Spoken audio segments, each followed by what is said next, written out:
Hey everybody, Davey here from Davey's World Fishing. Today we're out here in Huntington Beach, California. We're throwing deep diving crankbaits for spotted bay bass.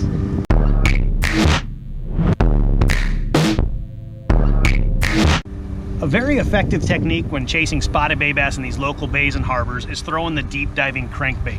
This crankbait here is the dredger. It's a 25.5, so it dives down 25.5 feet deep.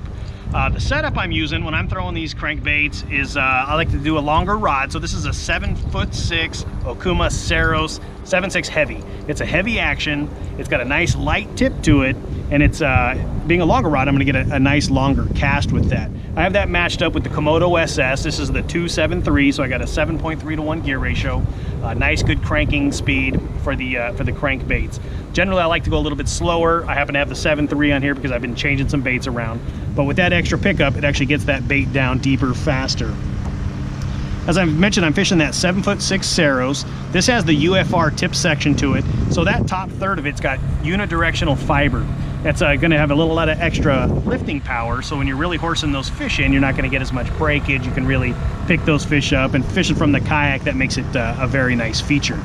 Also, that feature gives it a little bit more tip section. So when I'm throwing these crankbaits out and I'm winding back, I can see every little bounce of that crankbait as it's getting down into the water.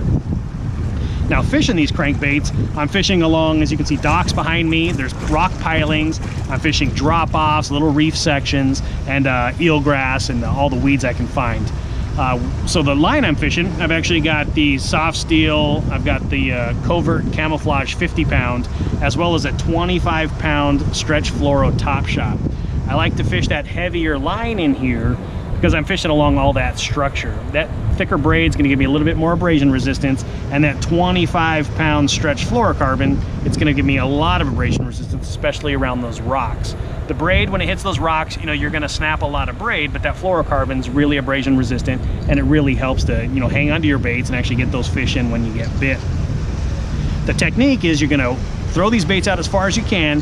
I like to crank them down fast, and that'll dig it down into the bottom, and then slow my retrieve. And that'll do is that'll bounce it right along the bottom and work its way through. When you feel it digging into the bottom, slow down. That bait will work its way back up, start cranking again, and it digs it back down. Just keep repeating that over and over until you get down in the deeper spot and you can wind it back in.